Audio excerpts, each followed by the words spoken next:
नमस्कार, तहकीकात न्यूज़ की खास पेशकश चुनावी जंग 2021 में सभी दर्शकों का स्वागत है। आज हम लोग आए हैं पंचायत में प्रखंड चरौत में। तो यहाँ पे पिछले 5 सालों में क्या योगदान रहा, मुखिया जी ने कौन कौन से कार्य किए, ये बताएंगे एक उम्मीदवार। जिस उम्मीदवार से हमारी भेंट हो रही है ये यहाँ पे लोगों के बीच बहुत ज़्यादा पॉपुलर हैं, तो इनसे मुलाकात करते हैं। कौन सा मास्टर प्लान है जो अगले 5 साल में लाना चाहते हैं। नमस्कार सर, आपका शुभ नाम? मेरा नाम राजीव कुमार चौधरी। तो राजीव जी, इस पंचायत की अगर बात करें तो पिछले 5 सालों के क्या क्या विकास हुए ये बताएं हमें।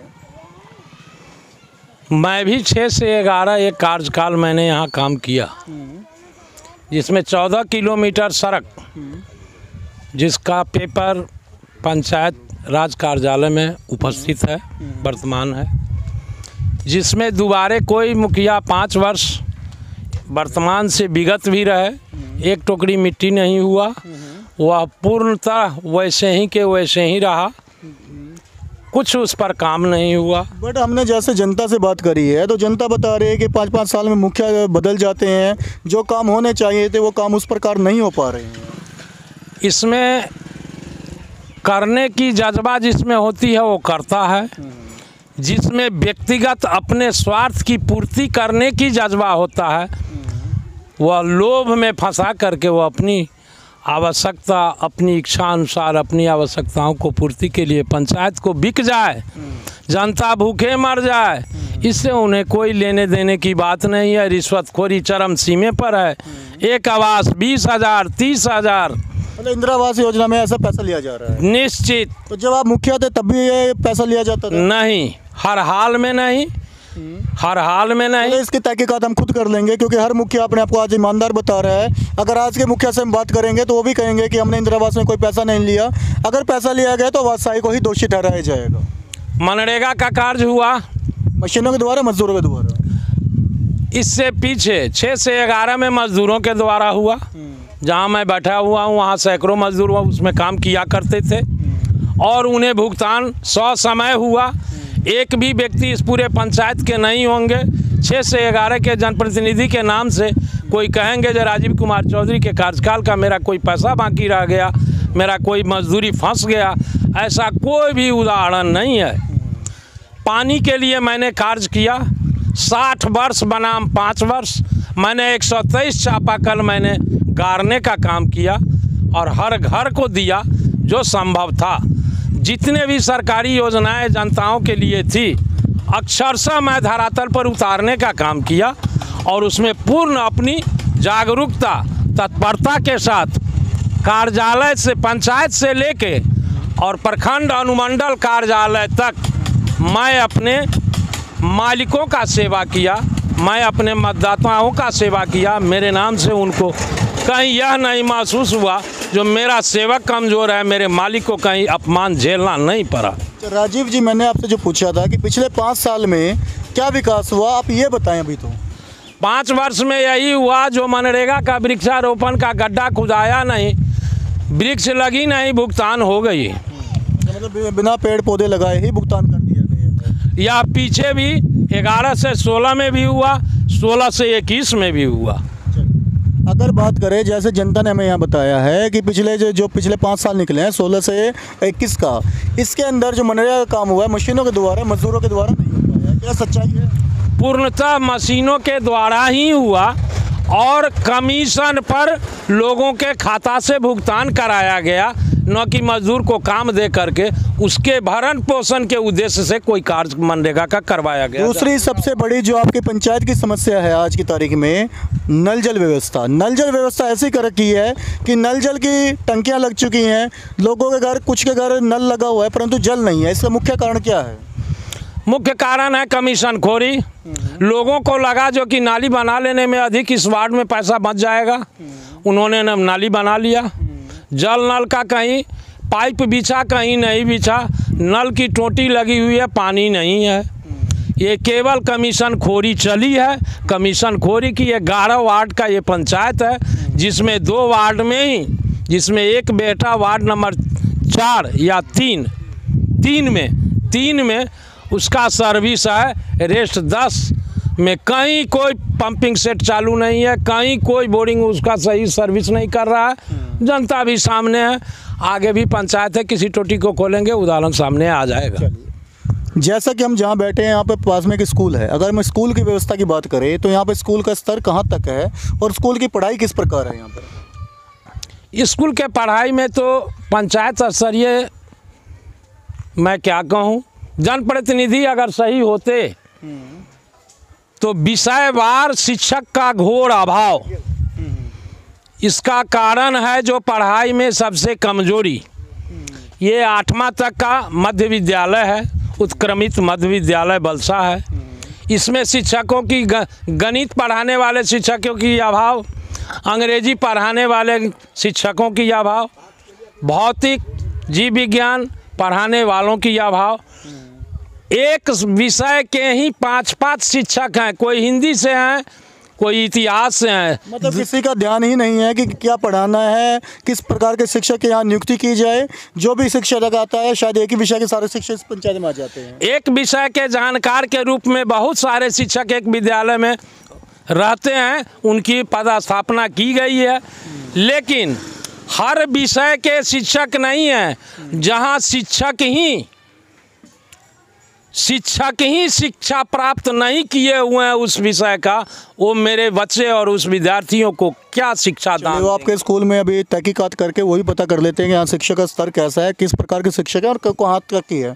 अगर आपने बताया कि यहाँ पे मिडिल स्कूल है, इसके बाद बच्चे कहाँ पढ़ने जाते हैं? इसके बाद मेरे पंचायत में बेटा हाई स्कूल है, राजनंदन ठाकुर। हाई स्कूल के बाद कहाँ जाते हैं?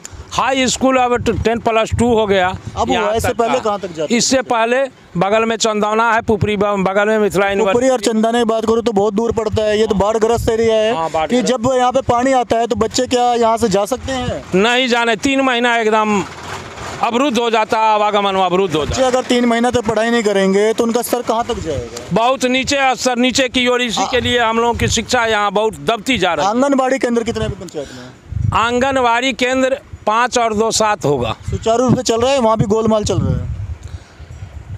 ये तो जनमानस यहाँ खड़े हैं, कोई भी आंगनबाड़ी सुचारू। आप इन जनमानस के नेता हैं, इसलिए आपसे पूछा जा रहा है जी, तो यहाँ पे क्या सुचारू रूप से चल रहा है? नहीं चल रहा है। चलिए, राशन वितरण केंद्र कितने आपकी पंचायत में? राशन वितरण केंद्र, डीलर राशन वितरण केंद्र है हमारे पंचायत में 3। तो क्या वहाँ पर भी सुचारू रूप से चल रहा है या वो भी जनता को लूटने का कार्य कर रहे हैं? सुचारू में बरनी में एक केंद्र है, 13 रुपए की यूनिट का सरकार का रेट है। यहाँ पर क्या लिया जा रहा है? उसमें एक डीलर के व्यवस्था से मैं फुल संतुष्ट हूँ। उसकी व्यवस्था जब से वो आए हैं, नई लाइसेंस उन्होंने लिया है, इसी बल से के हैं, बर्री के वो जन वितरण प्रणाली के दुकानदार हैं अनीत कुमार मंडल, उनकी व्यवस्था सही है।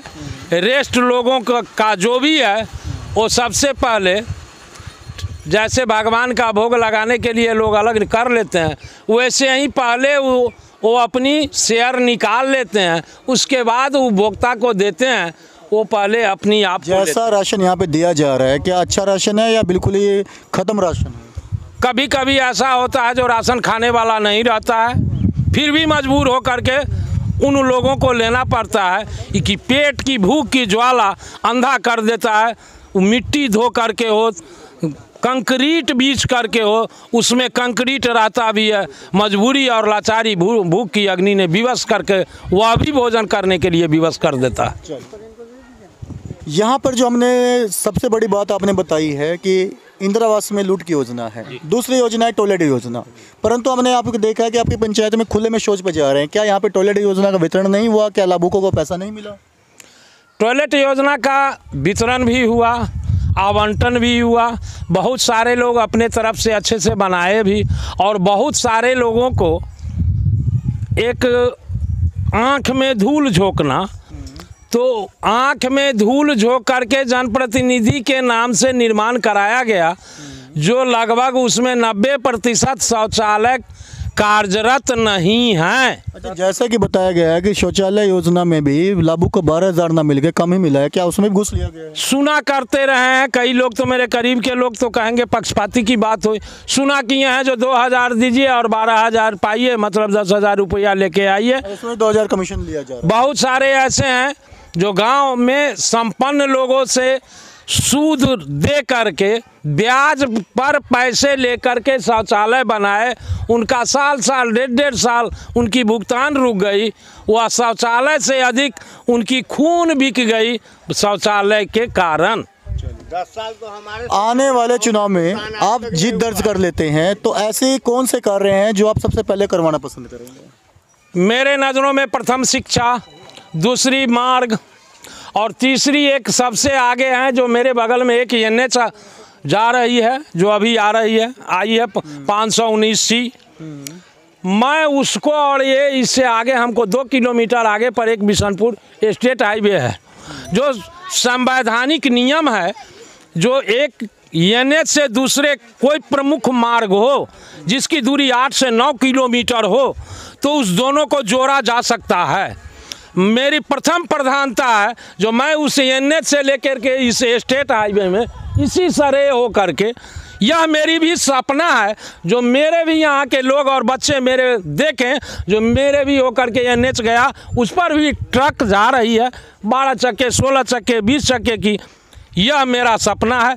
प्रथम शिक्षा में कहा, आवागमन जितने भी मार्ग को मैंने निर्माण किया था उस निर्माण को दुरुस्त करेंगे और मैं विश्वास, मेरा वादा भी, मेरा इरादा है और उसके बाद मेरा वादा भी है जो मेरे यहाँ के मजदूर जो भी कुशल मजदूर होंगे मैं उन्हें पंचायत छोड़ करके जाने नहीं दूंगा। उनको मैं 5 वर्ष में काम दूंगा।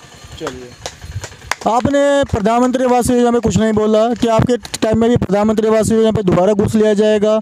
आज 20 बच्चे जा रहे हैं, शायद हो सकता है उस टाइम ज़्यादा हो जाए।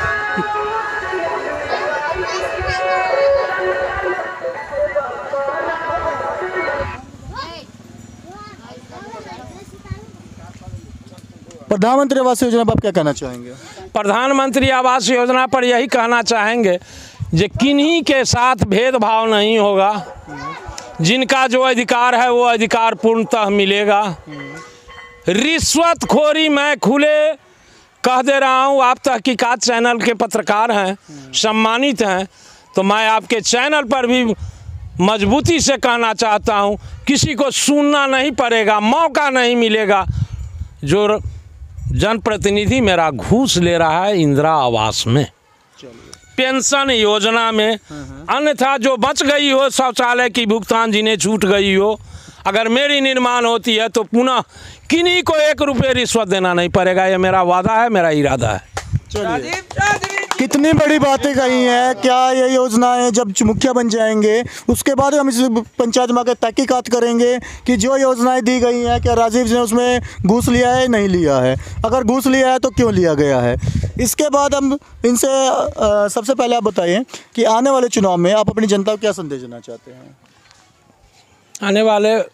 आने वाले समय में मैंने जो मेरे मस्तिष्क की जो उपज थी और मैंने जो करना चाह रहा हूँ वो मैंने आपको बताया। पीछे जो नहीं हुई, जो लोग उदासीन रहे या अपने व्यक्तिगत स्वार्थ में लीन रहे, उनके बारे में भी मैंने बड़ी मजबूती से मैंने आपको पूर्ण सत्य मैंने आपका चुनाव चिन्ह क्या है ये बताएं? मेरा चुनाव चिन्ह है टेम्पू छाप। टेम्पू छाप एक गरीब का छाप ही कहा जाता है, क्योंकि गरीब आदमी ही टेम्पू में सवारी करते हैं। जिसके पास पैसा है वो तो शायद कार या उससे ऊपर जा सकते हैं। तो आने वाले चुनाव में अगर इन्होंने जितनी सी बातें बोली हैं, अगर इन बातों में सच्चाई है तो इनको चुनाव में आप साथ दें और जुड़े रहे हमारी तहकीकात न्यूज़ के साथ।